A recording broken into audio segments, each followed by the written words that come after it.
दो रोज़ से social media के ऊपर पाकिस्तान तहरीक-ए-इंसाफ की हुकूमत की माशी परफ़ॉर्मेंस के हवाले से मुख्तलिफ़ दावे सामने आ रहे हैं। एक पैकेज की शक्ल में मुख्तलिफ़ नंबर्स मेंशन किए जाते हैं, जो लगता है किसी एक बंदे ने बनाए हैं और फिर अब सब लोग उसको शेयर करने लग गए हैं।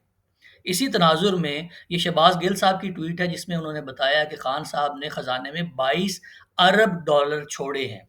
और जितने भी ये जो पैकेज नज़र आ रहे हैं सोशल मीडिया के ऊपर, जितने भी पोस्ट हैं, उनके अंदर इस 22 अरब डॉलर को बार-बार मेंशन किया जा रहा है और साथ में करंट अकाउंट डेफ़िसिट भी पाकिस्तान का कम होके 1 बिलियन डॉलर रह गया है। मईशत का तालिब-इल्म होने के नाते इन नंबर्स के ऊपर अपने शौक की वजह से मैं देखता रहता हूँ कि पाकिस्तान की इकॉनमी के बारे में सेंस क्रिएट करने के लिए इन नंबर्स का हर बंदे को पता होना चाहिए कि मुल्क के अंदर फॉरेन एक्सचेंज रिजर्व्स कितने हैं, पॉलिसी रेट क्या है, एक्सचेंज रेट क्या है और जो मुल्क का करंट अकाउंट का डेफिसिट है वो किस लेवल पे पहुंच चुका है। तो इस दावे को इतनी बार दोहराया गया ट्विटर के ऊपर और फेसबुक के ऊपर, तो मैंने ये सोचा कि इसका जो ओरिजिनल सोर्स है स्टेट बैंक ऑफ पाकिस्तान, वहाँ से चेक करने की कोशिश की जाए कि क्या वाक़ई खान साहब खजाने के अंदर 22 अरब डॉलर छोड़ के गए हैं। तो ये फॉरेन एक्सचेंज रिजर्व्स का स्टेट बैंक का जो ऑफिशियल डाटा है, हम इस पेज पे जाके देखने की कोशिश करते हैं कि पाकिस्तान के जो फॉरेन एक्सचेंज रिजर्व्स हैं वो कितने हैं। स्टेट बैंक की वेबसाइट के हिसाब से जो लास्ट अपडेट किया गया है वो 1 अप्रैल को किया गया है। आप इसके बिल्कुल बॉटम पे देख सकते हैं लेफ्ट साइड पे।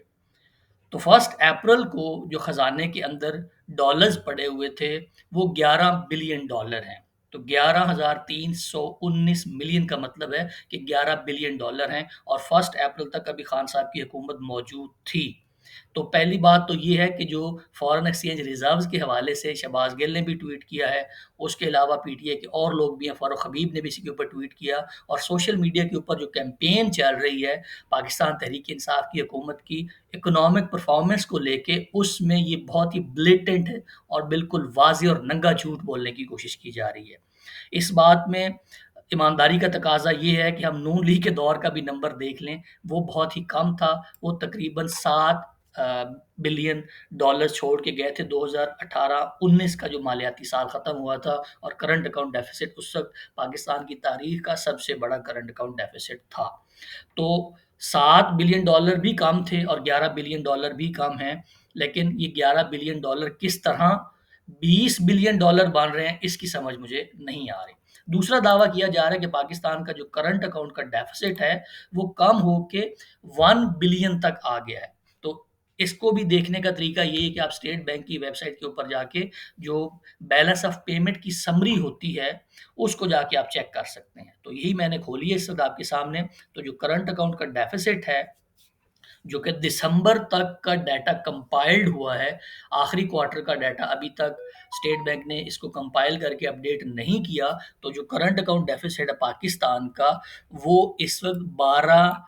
बिलियन डॉलर का हो चुका है, मई से लेके दिसंबर तक। तो दिसंबर तक का जो डाटा है, उसके हिसाब से पाकिस्तान का करंट अकाउंट डेफिसिट 12 बिलियन हो चुका है। तो अगले 6 महीनों में जब ये डलेगा, तो डॉक्टर हफीज़ पाशा के ख़्याल में ये हमारा इस दफ़ा फिर जो करंट अकाउंट का डेफ़िसिट है पूरे मालियाती साल का, वो 20 बिलियन डॉलर के नंबर को टच कर जाएगा। तो करंट अकाउंट डेफ़िसिट के महाज़ के ऊपर भी, इस इकोनॉमिक इंडिकेटर के ऊपर भी और जो फ़ॉरेन एक्सचेंज रिज़र्व्स के ऊपर एक झूठ बोला जा रहा है, सोशल मीडिया के ऊपर एक कैंपेन की जा रही है, वो बेसलेस है और इन दोनों नंबर्स का जो एक्चुअल सोर्स है, वो स्टेट बैंक की वेबसाइट है, आप वहाँ जा के वेरीफ़ाई भी कर सकते हैं। इन दोनों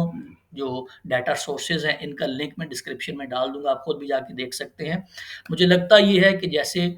हिटलर का जो मीडिया एडवाइज़र था, जिसको बाद में प्रोपेगेंडा एडवाइज़र कहना शुरू हो गए लोग, वो ये समझता था कि अगर हम झूठ को कन्विक्शन के साथ और बार-बार बोलेंगे, तो एक वक़्त आएगा कि जब वो झूठ, झूठ नहीं रहेगा, बल्कि लोग उसको सच समझना शुरू हो जाएँगे। तो मुझे लगता ये है कि बार-बार एक बात को इतनी दफ़ा हैमर किया जाए सोशल मीडिया के ऊपर भी और अपने सोशल सर्कल के अंदर भी कि लोगों को लगने लगे कि ये शायद सच है। और उससे भी अगली जो खतरनाक स्टेज हो सकती है, वो ये हो सकती है कि आप अपने बोले हुए झूठ को ही सच समझ के प्रोपेगेट करना शुरू कर दें, प्रमोट करना शुरू कर दें।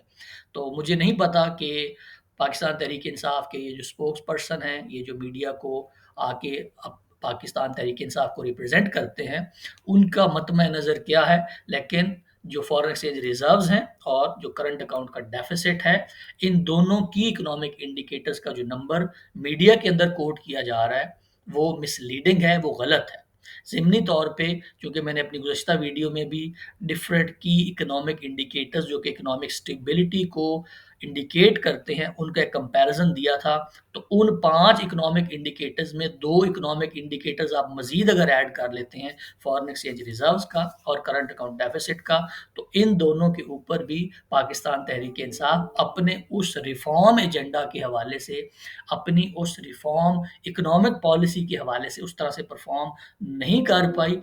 और जिस तरह से एक दावा किया जाता था, एक उन्होंने अपना एक नैरेटिव बिल्ड करने की कोशिश की थी, तो उस नैरेटिव में भी पाकिस्तान तहरीक-ए-इंसाफ उस तरह से कामयाब होती हुई नज़र नहीं आ रही।